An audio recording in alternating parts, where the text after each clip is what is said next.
Easter Island, 160 square kilometers, home to about 900 mysterious statues called Moai. Isolated from the rest of the world in the heart of the Pacific Ocean, the island is dotted with these massive stones. Some weigh several dozen tons and stand over 10 meters tall. These statues were carved by the Rapa Nui, early Polynesian navigators who colonized the island more than 8 centuries ago.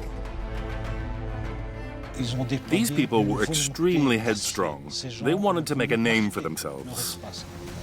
For decades, archaeologists and historians have tried to crack the mystery of the Moai to understand how and why they were built. No other civilization in Oceania ever carved such statues. The Moai of the Rapa Nui are unique. Through virtual reconstructions, insights from Rapa Nui experts, and access to the most secretive dig sites on the island, we reveal how these Pacific builders extracted these mysterious figures from the sides of a volcano with exceptional precision. These are experts, these are geologists, and they were the masters of the rock. You'll discover the Rapa Nui's ingenious methods for moving these megastructures over dozens of kilometers and mounting them all over the island. These people transported pre-carved statues to make it lighter. Then they did all the finishing touches once they were in place. But the genius of the Rapa Nui people goes far beyond the Moai statues. Exploiting some 300 stone quarries scattered across the island, they built places of worship, over 1,000 homes, and even a hydraulic system unlike any other. This basin was something very special because from there starts the management of the water. The people in charge of making the dwellings lived for this. That was their one job and nothing else. They were extreme specialists. This is the story of the builders of Easter Island, who tamed stone to create a unique landscape.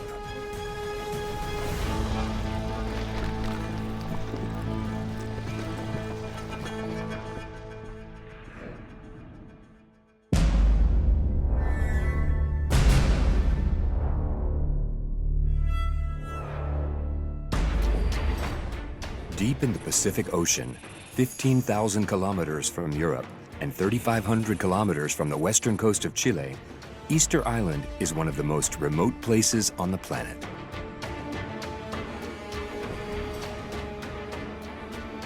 The tiny plot of land is 1/5 the size of New York City. Despite its isolation, this volcanic island is home to some incredible structures. Traces of homes, ceremonial altars, and mysterious statues that seem to stand guard. How did the early Rapa Nui explorers manage to discover this island in the middle of the Pacific?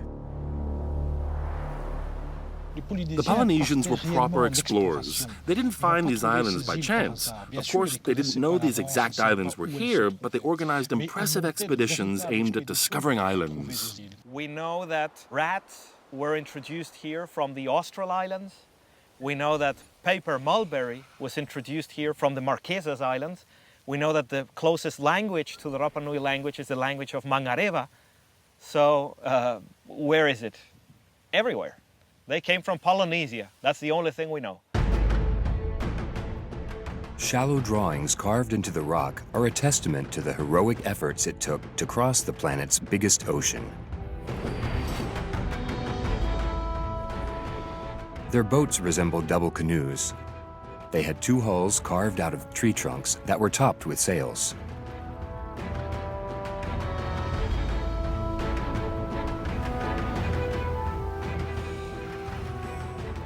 Whether they set off from French Polynesia, Hawaii, or New Zealand, these Polynesian navigators arrived on Easter Island around 1200 AD, after having sailed thousands of kilometers.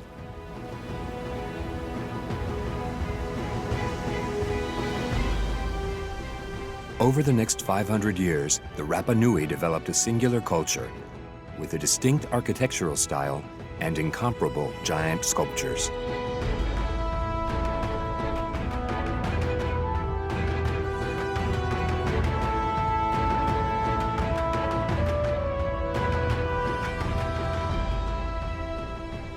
The island is home to around 900 moai, these giant sculptures known around the world.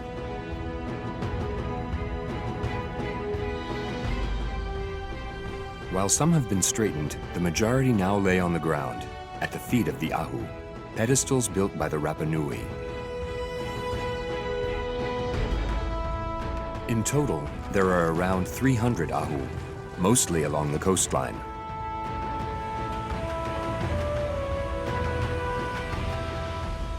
At first glance, these strange structures resemble ruins, but they played a sacred role in Rapa Nui culture, concealing secret ceremonial altars in these piles of stones. All the ceremonies that took place near the ahu have to do with the dead. It's a communion between the spirits and the living. And that's why the great, huge, overwhelming majority of the ahu are located in this boundary between the world of the living, which is the island, and the world of the spirits, that's the sea. There are different kinds of ahu. There are classic ahu, small semi-pyramidal ahu, small rectangular ahu, which we often call poe poe, and then of course the best known ones that have made Easter Island famous, the ahu moai, those that support the statues. They come in all sizes and have their own classifications, but they're clearly the most famous, even though there are fewer of them.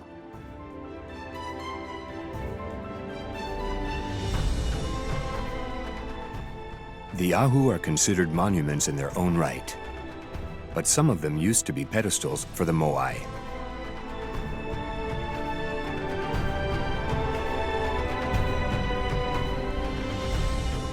Most of these massive and mysterious statues have toppled, but they once stood on about 1/3 of the island's ahu. These stone giants measure between 1 and 5 meters high and weigh an average of 14 tons. To support that massive weight, the ahu had to be built very precisely. Builders usually dug a trench to support a base of horizontal stones.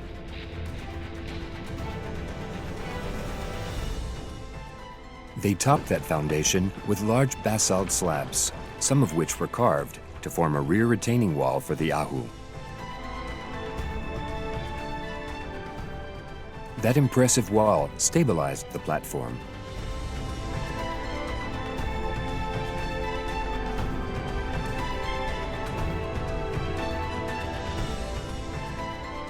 The ahu Tahira has one of the most impressive retaining walls on the island. 2 meters high, it's made of enormous slabs weighing several tons, meticulously carved and assembled. What's impressive about ahu Tahira is not only how the slabs were carved, which in and of itself is quite remarkable, but how they've been set up to cover every millimeter. Any irregularity in the slab, no matter how small, was compensated for an additional special carving, so that every single gap was perfectly filled. It's a work of incredible finesse. Once the Rapa Nui finished the rear retaining wall, they built the front of the ahu. They used smaller slabs for that part.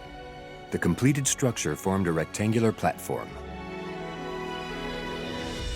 In front of the altar, they built a ramp of large water-washed stones up to the base of the monument. They filled the structure's interior with a mix of dirt and plants to stabilize the monument. Then they sealed the top using stones and slabs. Only then could they erect one or more moai on the platform.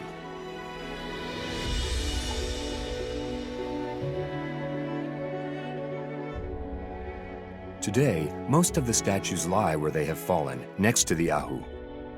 But some altars have been restored and the statues re-erected so that visitors can see what they once looked like.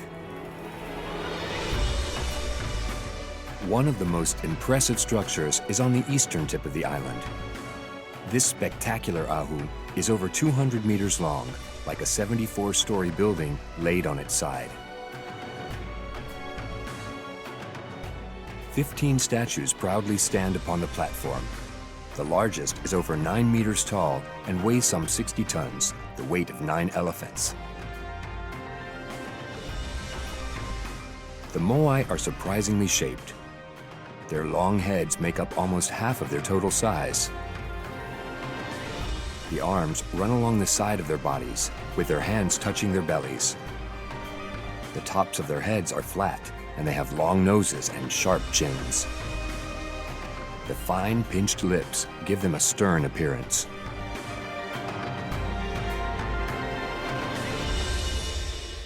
With their backs to the sea, facing inland, they seem to guard the island.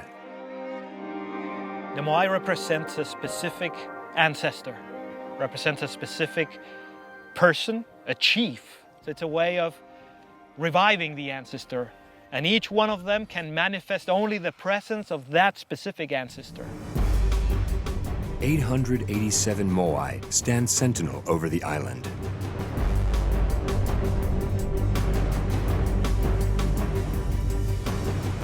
Almost all the statues are carved out of tuff, a volcanic rock found in a single quarry.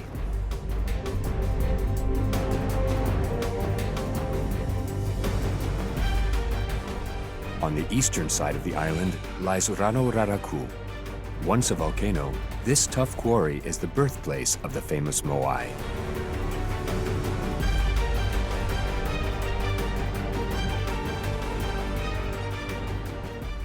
Today, Rano Raraku is one of the most impressive sights on the island. Dozens of statues surround it to welcome visitors.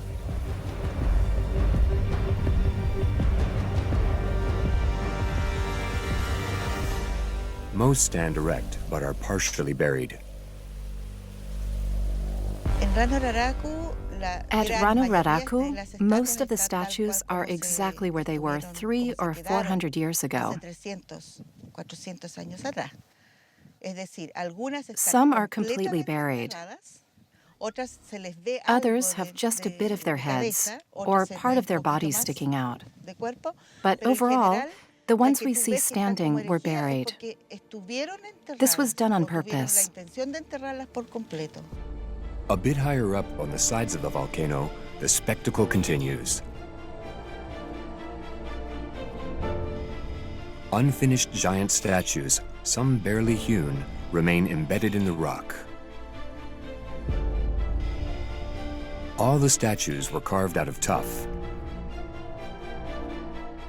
a rock that wasn't chosen by the Rapa Nui at random.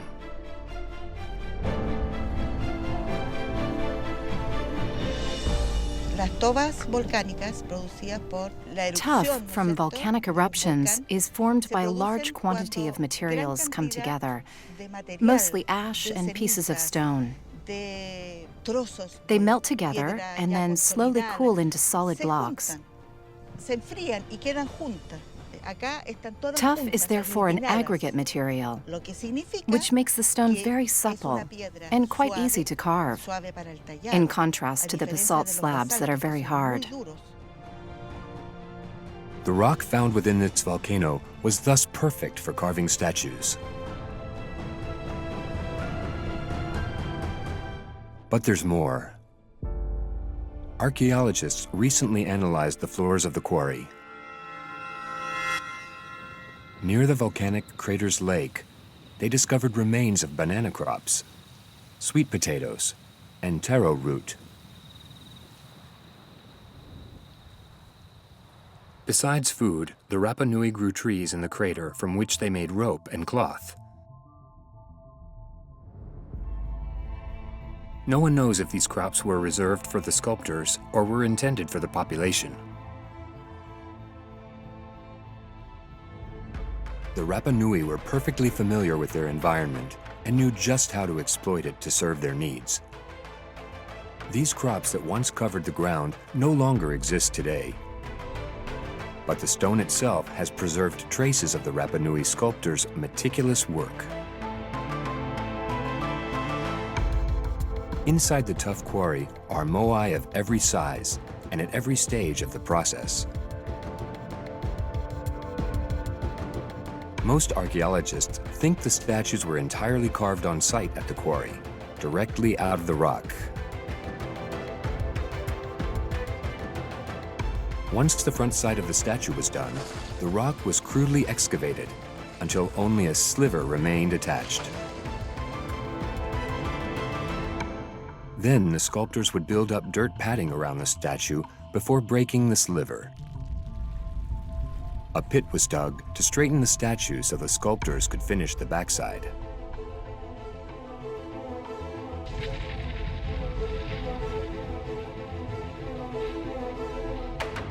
Today, another hypothesis about how the statues were carved is beginning to take shape.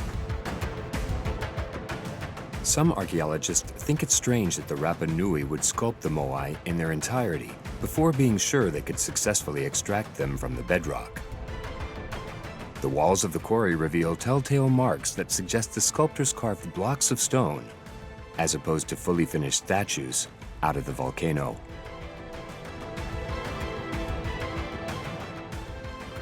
Clues found in the Ahu also suggest the statues were finalized after transportation, once they had been placed on their platforms.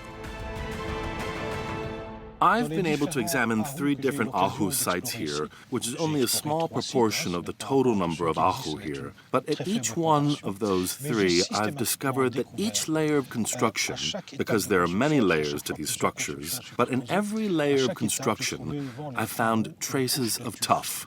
Not enough to believe the statues were transported as rectangular blocks and entirely sculpted on the site, but I think it's reasonable to hypothesize that these people transported the statues in preformed blocks to reduce the weight and make them easier to carry around, and then shape the details of the statue and all the finishing touches once it was in place.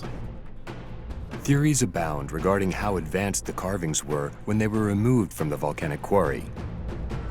But one thing is certain, the Rapa Nui still had to face another huge challenge. From Rano Raraku, they had to carry the statues to the different Ahu sites, some of which were on the other side of the island, 15 kilometers away. How did they transport these statues, which in some cases weighed several dozen tons? According to the Rapa Nui traditions, a supernatural energy gave the Moai the power to walk on their own. As compelling as it sounds, researchers beg to differ. To honor the myth, scientists successfully attempted to walk the statues by tipping them side to side using ropes.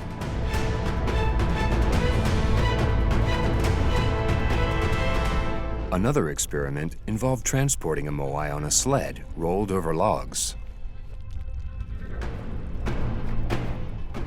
Both methods work, but they have significant limitations.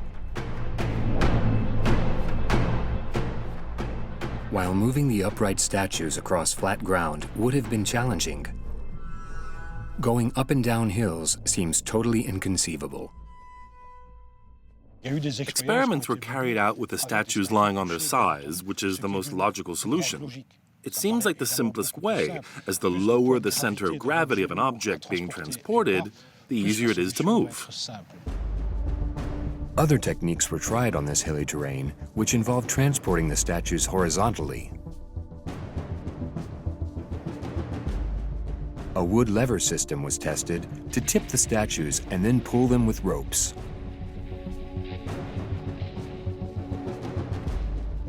In another test, the statues were laid on a wooden V-shaped frame and towed with ropes over log rails.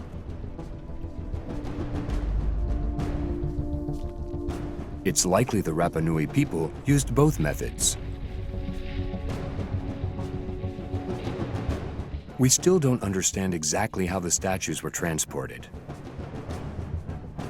But no matter which technique was used, once they arrived at the base of the Ahu, these giants still had to be hoisted onto their altars. Archaeologists tested a method described by Rapa Nui descendants. Using 2 large wooden levers, the statue is lifted from one end, and then from the other, as stones are progressively slid beneath it. This slow tipping back and forth is repeated until the Moai reaches the top of its pedestal.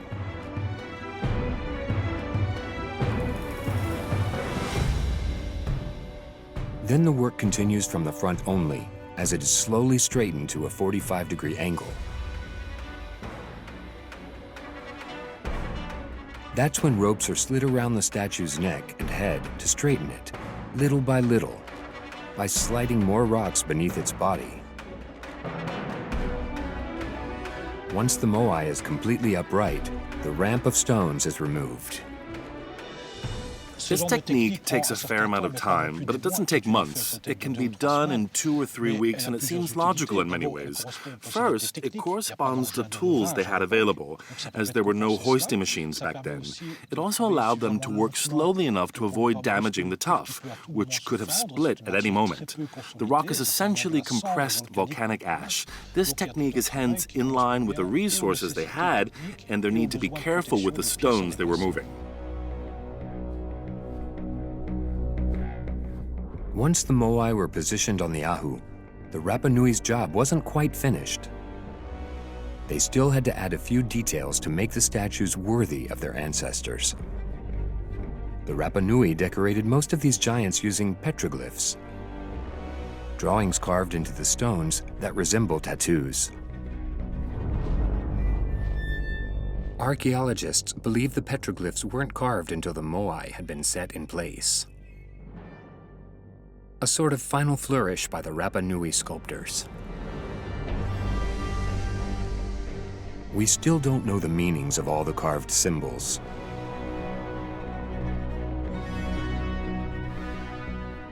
On some moai, the Rapa Nui also added a pukao, a sort of red hat on the tops of their heads.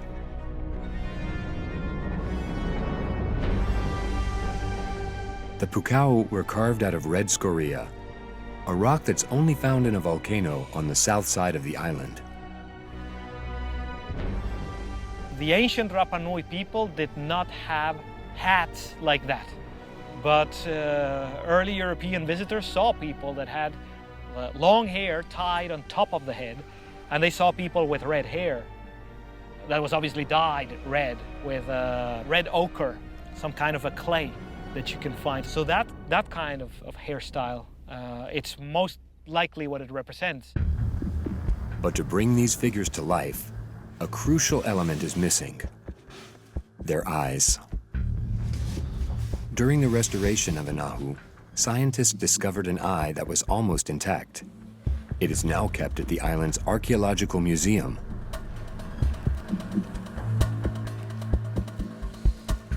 This is an eye of a statue. The Aringa Ora, the living eye. Here we've got a beautiful iris, sort of broken in the top, but if I take the pupil, I can fit the pupil right on the inside. This is the Aringa Ora, o Te Tupuna, the living eyes of the ancestors.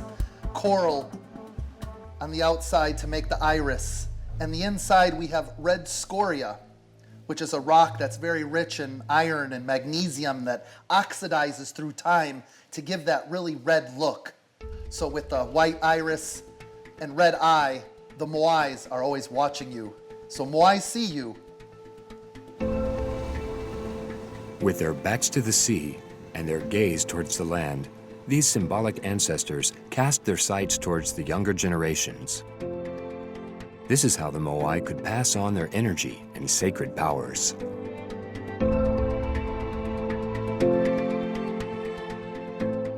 The identities of these ancestors are unknown, but archaeologists know they belong to the Rapa Nui elite, an elite that governed the lives of these ancient builders.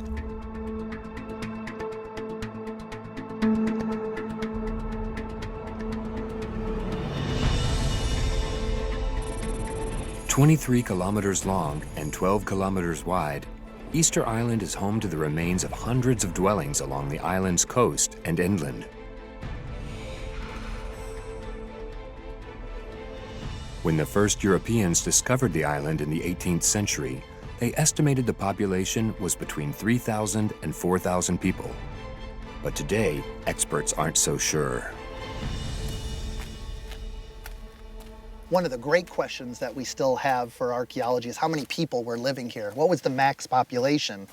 Some of the earlier Europeans talk about seeing 3,000 people in certain areas of the island. That's not inland, that's not boats that may be away from the island at that time.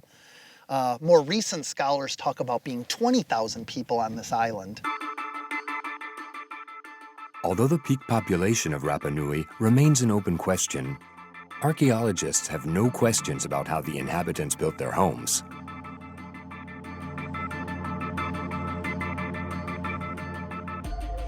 On the east coast of the island, the ancient village of Tepeu has the most impressive ruins of Rapa Nui dwellings. One of the important features that we find at Tepeu and other areas around the island are hare paengas, or boat-shaped houses. They're called boat-shaped because they're in the shape of a boat. They look like an oval, they're moving around, very beautiful. On site, partially buried stones reveal the foundations of these unique oval-shaped homes, the are paenga, which are typical of Rapa Nui architecture.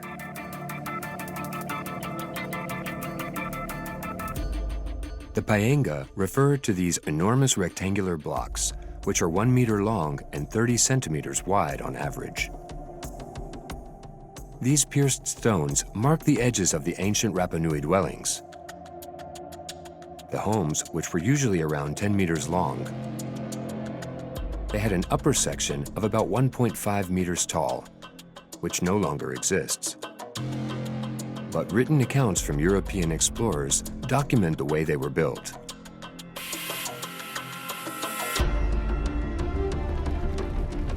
The Rapa Nui first dug an oval-shaped trench between 10 to 30 centimeters deep, with one space for an entryway.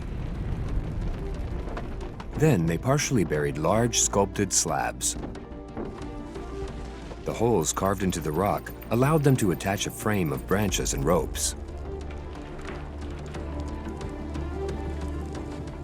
The entire frame was then covered with a roof of thatch and grasses. Finally, they crowned the home's entryway with an impressive semicircular terrace made of enormous rounded stones. The island comprises over 1,000 of these abodes, which were home to several generations of people.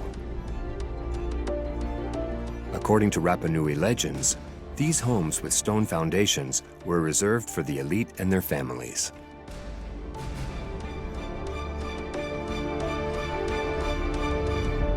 The hare paenga that you see are almost always located near the coast, almost always located near the ceremonial sites.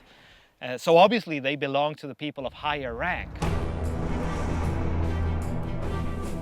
The village of Tepeu is home to yet another type of structure, which is much more imposing, the are nui, which can be translated as the big house. The largest structure that we have for dwelling is the hare nui. That's the very large structure that's used for communal meeting, for people coming together. The average hare paenga could be 10, 15 meters, but we see some of these hare nui being up to 40, 50 meters. So these are big differences in size and also material needed. We can see some of these hare nui that have more than 3 meter blocks, where other hare paenga are made from smaller blocks. No matter their size, all the foundation stones are carved out of basalt. This volcanic rock is particularly difficult to work with, but abundant on the island.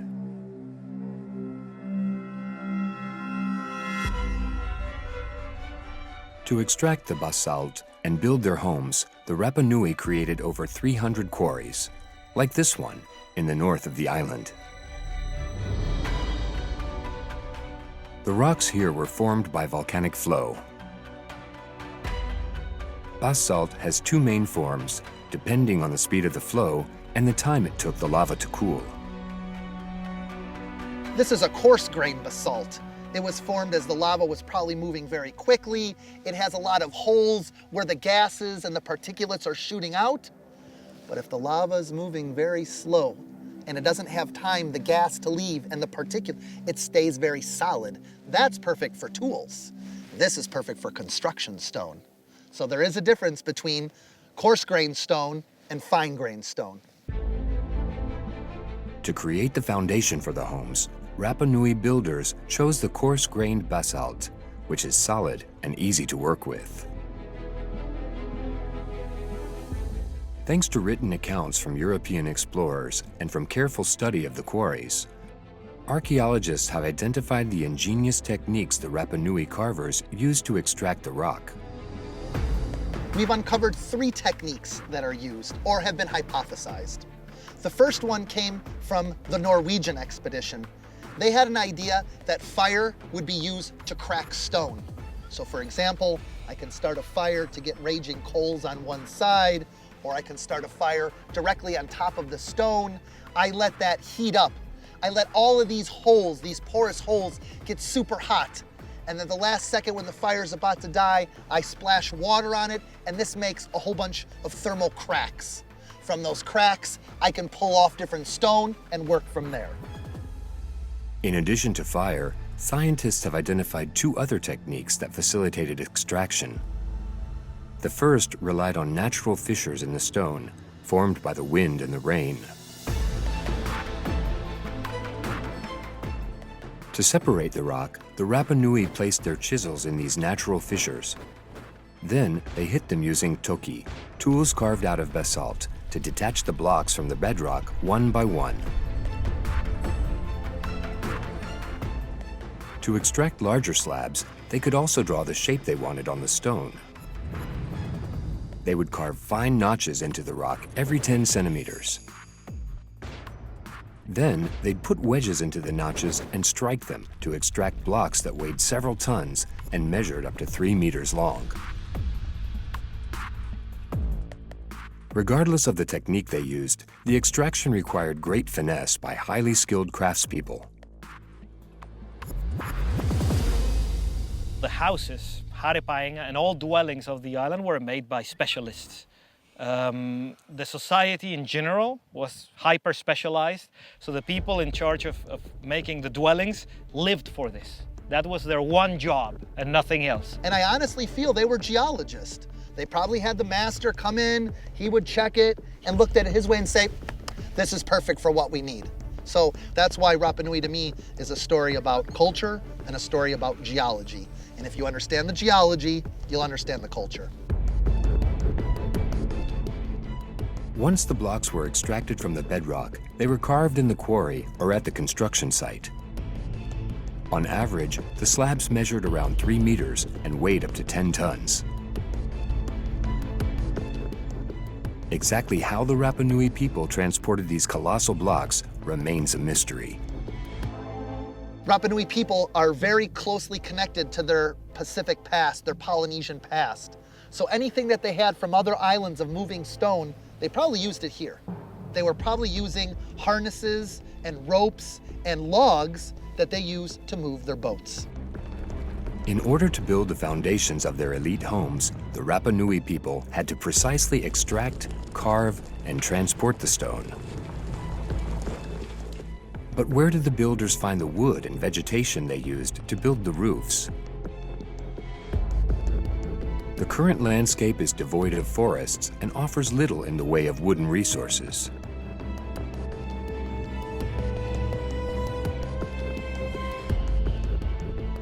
However, we can reconstruct the environment and resources the Rapa Nui builders had at their disposal.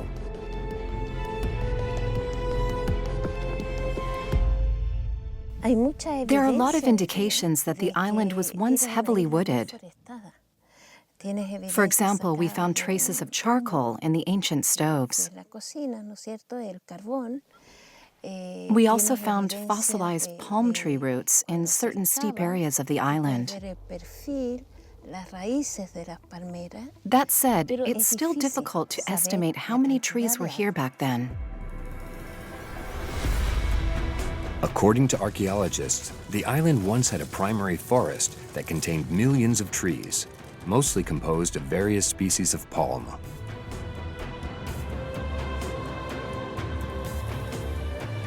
Deforestation began on the island at the start of the first millennium, after the Rapa Nui arrived on the island. The forest had completely disappeared by the middle of the 17th century.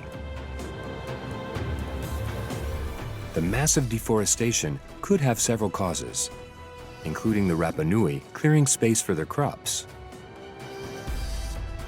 Wood was also indispensable for building the roofs and to transport the stone blocks for the foundations of elite Rapa Nui homes.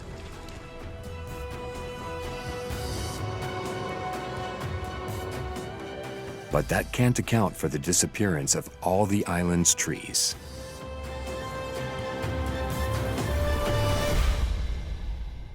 We can't put all the blame on the people that were here. There are also natural phenomena that must be taken into account. Excessive rains, droughts, or weather patterns like El Niño or La Niña. We must continue to study all of these factors together. It's possible that climate change and repeated droughts may have accelerated the island's deforestation. But even if wood became scarce for Rapa Nui builders, the lack of water or food was never a problem. The island's volcanic craters are still home to large freshwater lakes, and the island's rivers even flood valleys during the heavy rains. Water has always been abundant on the island. Yet the remains of the fields cultivated by the Rapa Nui show no signs of irrigation. There are, however, stones strewn about that indicate an original and ingenious technique: lithic mulching. These black basalt stones served many functions.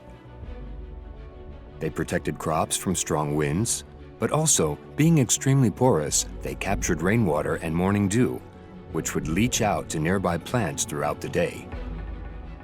These dark stones also absorbed sunlight, and the heat they accumulated during the day would transfer to the ground at night. The Rapa Nui not only scattered these basalt rocks across their fields, but also arranged them to create small circular gardens called manavai. The stone regulated the extreme temperature fluctuations and helped irrigate the plants. This very efficient technique allowed the inhabitants to cultivate sweet potatoes, taro, and bananas. Thanks to these stone circles, the Rapa Nui didn't need to bring water from the outside to maintain their agriculture. Yet at the center of the island, strange ruins suggest the Rapa Nui were masters at managing water.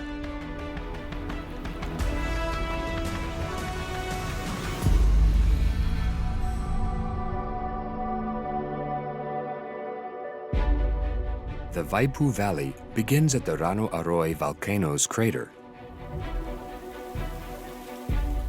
It's dry and arid most of the year. But during heavy rains, the crater's lake feeds a small stream that snakes across the valley, then disappears in just a few hours.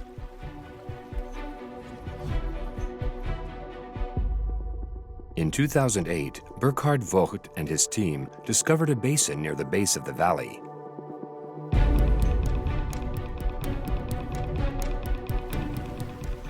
In ancient times, a permanent waterfall poured into it, which formed the natural basin. But during archaeological digs, researchers realized the Rapa Nui had refined it. The basin is built right in the riverbed. It is made from very large slabs, well-made slabs. It's a very beautiful basin. And this basin was something very special. That basin underneath the waterfall is probably the most important structure or installation on the site itself. Yeah, because from there starts the management of the water.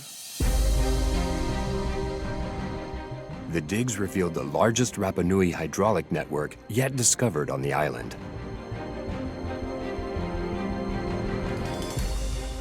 Here, the water's path was perfectly controlled. Water left the first basin, then circulated through 2 primary canals and a secondary canal, which fed into 7 smaller man-made basins. All of it was surrounded by flagstone terraces. Archaeologists still debate the purpose of this hydraulic construction.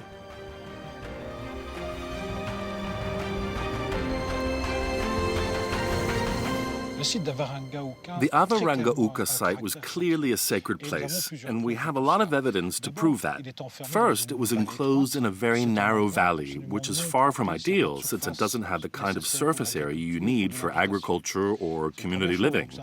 That's the first clue. It's not really a site you'd consider useful. It's also notable for its paving, because everywhere in Polynesia, paving is always an indication of a sacred site or sites that have ritualistic importance. And third, there's this intentional use of water. All those small canals and basins have etchings on the bottoms, like cave paintings, which matters when looking at the larger context of what makes things sacred in Polynesia. When we removed the pavement, we found the cache. And the cache was very interesting. It's a kind of sacrificial deposit with objects that were hidden there for nobody to be touched. Used extensively for more than 2 centuries, these basins could have served to relieve pain during traditional tattoo ceremonies. Or they could have been used by women during childbirth, because the Rapa Nui believed water and fertility were intimately connected. Whatever their original purpose, archaeologists are sure these hydraulic systems were involved in local rituals.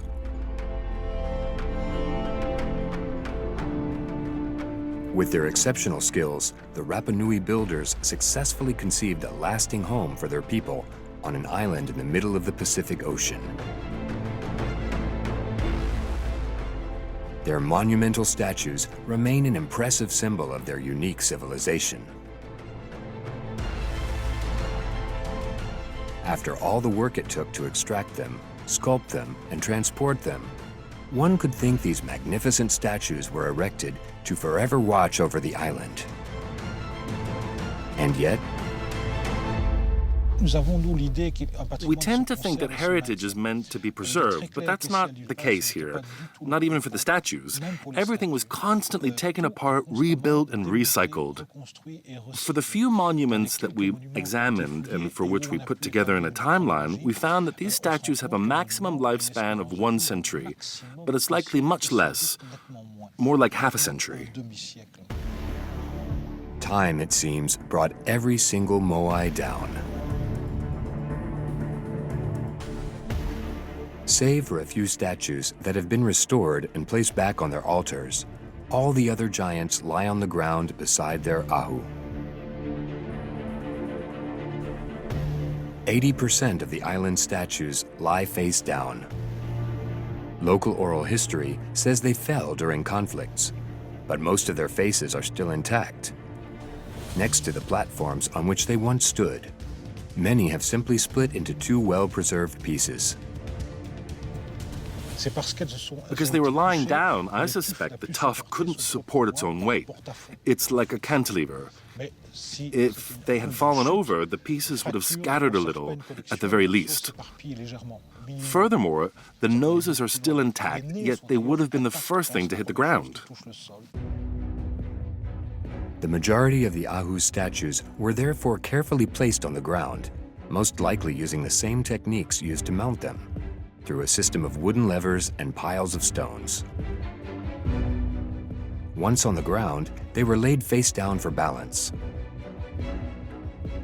Over time, most of them split in two from their own weight, often right at the neck. By the middle of the 19th century, all of the island's Moai were already on the ground. What drove the Rapa Nui people to take their sacred statues down? Archaeological digs have helped us understand what happened. In the 1950s, American archaeologist William Malloy examined Ahu Vinapu on the south side of the island. It was an interesting dig because Moai only worked on half the site. Beneath all those stones, which appear to be ruins, he discovered an intact monument. There's a large stone terrace that branches off into a wing. You can see all the vestiges of the podium and the statues lying in front of it. And the other half, which he didn't touch, shows us that we see all over the island. These monuments that appear to be in ruins. But what we can see with the other half here is that they're not ruins at all. It's actually a form of enclosure. When these statues were taken down, the people then piled hundreds of rocks on top to close off all the monuments. This site is exemplary because we have one half that's been cleaned up, so to speak, and the other half in the state that it is when the people tried to seal it up forever. Once the Moai were on the ground, the Rapa Nui covered the altars with a layer of stones to permanently seal them off. These piles, which resemble ruins, appear on many ahu of the island. At every explored site, archaeologists also discovered funeral vaults directly beneath the statues or under the mounds of stones that cover the ahu. Under them, there's burial vaults that contain human bones still today. So they seem to be a burial site that was still tapu, right, sacred, where people don't want to mess with any of those rocks. Over time, the Rapa Nui abandoned the worship of their ancestors. But archaeologists still don't know exactly when that transition happened. One thing is certain. When the Europeans discovered the Rano Raraku volcano in 1868, it was no longer being used by the Rapa Nui. Inside the quarry, they found hundreds of tools on the ground, and the sides of the volcano peppered with statues, both standing and lying down.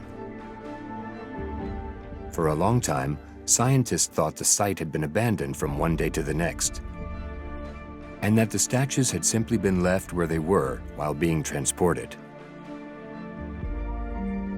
But a few years ago, a dig revealed that the statues here are not the same as those on other parts of the island. When we look at the Moai sticking out of the ground, what we see barely represents a quarter of the statue's total height. The biggest Moai are almost 15 meters high. We only see the top 3 or 4 meters, but they continue up to a dozen meters more underground. They're unreasonably big. Their size doesn't correspond to anything else on the island. They're essentially impossible to transport because they're just too big. And they've sunk into the ground 2/3 of the way. Some archaeologists believe the statues found near the volcano were left there intentionally. The walls of the quarry contain dozens of rough statues, many of them extremely close together. If you wanted to detach one, you'd end up damaging the one next to it when digging into the tuff to release it. Too close to one another to be detached without any damage. It's no coincidence that these outlines were carved in this very spot. They're systematically facing these ancient extraction work sites. It seems they were trying to transform this volcano into a monument. By doing so, they sealed it off from all further tuff extraction. I like to call this the Great Taboo. They put a taboo on this volcano. For centuries, this volcano was highly important because it was where they extracted many of the ancestor statues found all over the island. Ceremonial pathways to the spot are decorated with statues the entire way. But when they decided to stop extracting and close off all the monuments for good, this one was so important that they transformed it into its own monument to prevent future extraction here. By positioning these statues on these slopes and preventing all future tuff extraction, the Rapa Nui effectively sealed off this sacred site for all time and officially closed the chapter on Moai ancestor worship. A lack of resources, encounters with the Europeans, changing traditions, many reasons could be behind the decline of the statues. In nearly 600 years, the Rapa Nui managed to transform an isolated island in the middle of the Pacific Ocean into a megalithic sanctuary unparalleled on Earth. These great builders developed rich traditions of sculpture and monumental architecture while shaping this unique landscape that continues to captivate mankind to this day. We don't want to think about them as some prehistoric group. These are experts, these are geologists, just at another time. And they were the masters of the rock. Rapa Nui society, just like many other Polynesian societies, was a society that went for hyper-specialization. So they were extreme specialists. In the 19th century, diminishing resources, slavery, and epidemics decimated the Rapa Nui. Little by little, the traditions of the island disappeared, and most of the history about this civilization of builders is now lost. Over the past century, archaeologists have tried to understand the stones and bring fresh life to this largely forgotten but ever so fascinating society. Rapa Nui culture is proof that man can do a lot with very few resources. Human beings are capable of creating things of such beauty that the entire world finds them amazing. But to me personally, the fact that this was done with so few resources is really what makes the Rapa Nui culture so magical. There are still so many open questions, and there are new questions now that needs to be answered. I think there will be many decades or centuries of research on this island, and for good reason.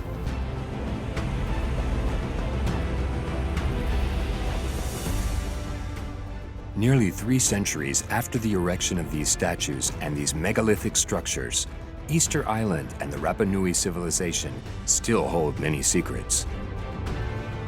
Archaeologists, historians, and geologists continue to study this exceptional architectural heritage, a unique testament to the